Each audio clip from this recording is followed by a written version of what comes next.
Did you know that the average Canadian loses $200 in hidden fees per trip when traveling abroad? I completely made up that stat, but if you're not carefully thinking about how you're managing your wallet while you're abroad, you're likely paying a lot of these hidden fees. My name is Alion, welcome back to the CreditVerse channel, where we aim to educate you on everything personal finance and credit cards to help you save money. In this video, we're going to talk about a couple of ways you're probably losing money and how to manage your wallet while traveling abroad. Alright, let's start with the biggest scam that still somehow exists: airport currency exchange counters. You know those ones that have that huge 0% commission sign? Well, that's marketing, it's not actually really math. Let's say you hand over 500 Canadian dollars.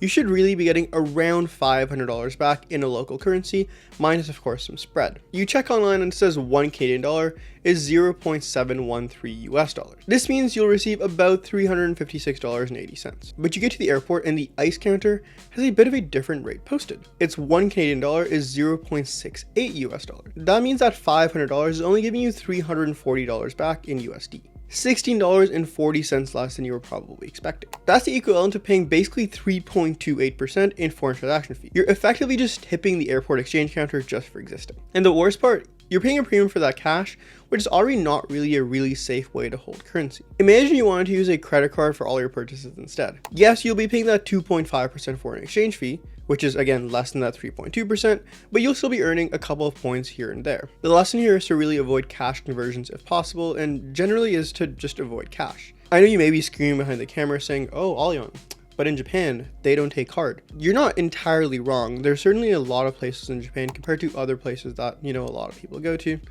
that are a bit more cash focused.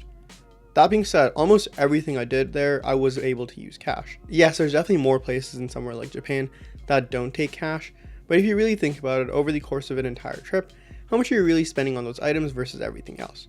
This is not to say you shouldn't carry any cash at all, but you probably don't need to be carrying thousands of dollars on your 1 week trip. Next, and this one hurts a bit because it's so easy to miss, it's foreign exchange fees. If you used your credit card or your debit card abroad while traveling, your bank is probably charging you 2.5% quietly on every single transaction. So if you spend $8,000 on a trip on your credit card, you're paying $25 just in hidden fees. There's no extra points, there's no extra perks, just a bit of a traveling tax built in. This fee shows up as a really tiny line item on your statement as well, so unless you're actively searching for it, you're probably going to be missing it. What's even more frustrating to me is the fact that there's so many travel cards in Canada that still have a 2.5% foreign exchange fee built in. In fact, it's almost every single travel card in Canada has this 2.5% built in.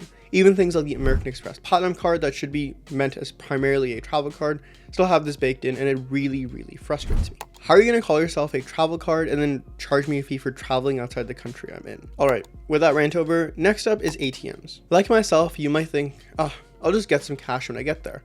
I'll avoid that currency exchange counter at the airport and I'll just get better value once I land. Unfortunately, this is how it really plays out. When you go to an ATM, that specific ATM charges you a fee anywhere from $3 to $5. And then your home bank charges you $3 to $5 for using an ATM that's out of their network. And then of course, there's that spread on the foreign exchange fee. Suddenly you paid $10 just to have access to your own money. If you're pulling small amounts over the course of an entire trip, it's basically just debt by 1,000 cuts. Yes, that $10 isn't huge, but over an entire trip, it would really add up quickly. Now for Canadians who use a digital bank like Wealthsimple, Koho, or Tangerine, there's a bit of a twist here. People often hesitate to switch to these banks because there's no physical branches, but at the same time, most of them do reimburse ATM fees. For example, Wealthsimple reimburses ATM fees up to $5 each. This refund usually hits your account within a couple of days. So if that ATM charges you, let's say $4, you'll see those $4 come back. It sounds really nice, but again, there's a bit of a deeper layer here. This refund only covers the ATM operator fee, not the exchange markup built into the ATM itself. The reimbursement is not instant, it comes back within a couple of days, it's not a big deal, but it's something you still technically pay up front.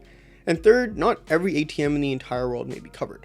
A very large portion are, especially through the major networks, but if you're going for something a bit off the beaten path, you may have to pay that fee anyways. So yeah, it's better than nothing, but it's certainly not a get out of fees free card. Okay, this last one might actually be the sneakiest. It's dynamic currency conversion. When you go to pay for something abroad and the terminal asks, do you want to pay in your home currency? You're probably thinking, oh yeah, of course I want to pay my home currency. It's Canadian dollars. Like that's the best currency I have. It's what all my money is held in. That actually may not be the best thing to do. Here's what actually happens. The merchant sets an exchange rate at a 5 to 10% markup of the Visa or MasterCard rate. So that €45 dinner that should have cost you $66 now instead costs you $72. Same meal, same card, just hitting the wrong button. So next time you see that pay with your home currency screen, just click no. it's definitely not going to be the best way to pay. Okay, so those are the 4 main ways people actually lose money while traveling, but enough of the doom and gloom. Let's find out how you can actually save some money. We call this the travel money playbook. There are 4 main parts to this playbook: your credit card setup, your debit card backup, how you pay, and how you withdraw cash. Step number 1 is using the correct credit card. This is certainly my favorite step because it is, after all, the CreditVerse channel, and you'd be a bit remiss to not really mention the best way you can be spending money and earning a bunch of points. As we've generally discussed, using a credit card while abroad isn't actually bad value. It's probably the best way to go in almost every case. Some cards are basically built for travel. They have no foreign exchange fees, give you solid cashback or points, and have some other benefits baked in. The Scotiabank Passport Visa Infinite is the OG no foreign exchange fee credit card. It has really solid insurance, it has 6 airport lounge visits, and of course has that no foreign exchange fees built in. It holds a $150 annual fee, but the perks certainly do make up for it, especially if you're traveling abroad quite often. More recently though, a new player in this space is the Wealthsimple Visa Infinite card. This card really came into the game as a dream for cashback lovers. It has 2% cashback every single place you spend, and no foreign exchange fees. If you get the Visa Infinite Privilege version, which is also free if you have $100,000 with Wealthsimple or you deposit your paycheck there every month, you get 6 positive deposit premium lounges as well, as it is a Visa Infinite Privilege card. The key caveat though is the fact that there's a really long wait list to get this card. It's about 250,000 people long, and only about 100,000 will get their card by the end of the year. We talked about dynamic currency conversion earlier, but I'll make it really simple once again. If you see it says to pay in your home currency, never do it. Pay in local currency or whatever the currency of the country you're in. This means that if you're in Spain, pay in euros. If you're in Japan, pay in yen. And if you're in Singapore, pay in Singaporean dollars and not in Canadian dollars. Let Visa, MasterCard, and American Express do the math, because they're really the experts here. Third is the cash game. Carry a little bit of cash, not a lot. Enough for, a taxi ride, some street food, some souvenirs, but not enough to be really paying for your hotel or any major transit tickets, for example, if you're going from city to city.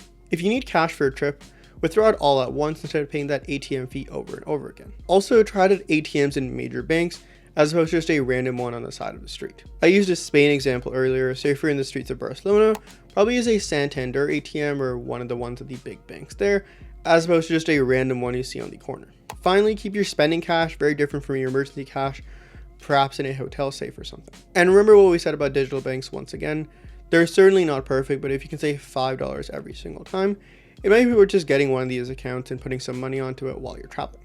Before using Wealthsimple, I used Wise, which is just a multi-currency spending account. You can hold many different currencies in there and spend at the real exchange rate with no markup implied. They do charge a small transaction fee, about 0.5 to 1%, but it's certainly better than that 2.5% you'd be paying anywhere else, or even that 3 to 10% you'd be paying if you use dynamic currency conversion. What you do here is you load it with Canadian dollars before you leave, and then you just tap it on all of your travels, no matter where you go. It auto converts to whatever currency you're spending in, and you get the best rate every single time. And if you need your cash while traveling abroad, you can just put your Wise card into any ATM, and it'll refund you for the first 5 visits, I believe, which is a good way to just get some cash when you're in a pinch. It's not magic, but it's as flexible as you can really get, and again, if you're saving basically 1.5% on every single dollar you spend, it's not a bad way to go.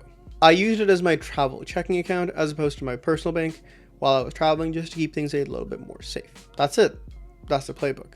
Pick a solid credit card, know to not use dynamic currency conversion, pick a solid debit card backup, and know where to pull out money. Do those 4 things and you'll find yourself being able to afford an extra flight or a nicer hotel on your trip. So now you know what's going on, and that's the difference between an average traveler and a very well-informed one. You're not just chasing points or free hotel nights, you're actually moving really smart. Let's say you spend $2,000 in foreign currency this year.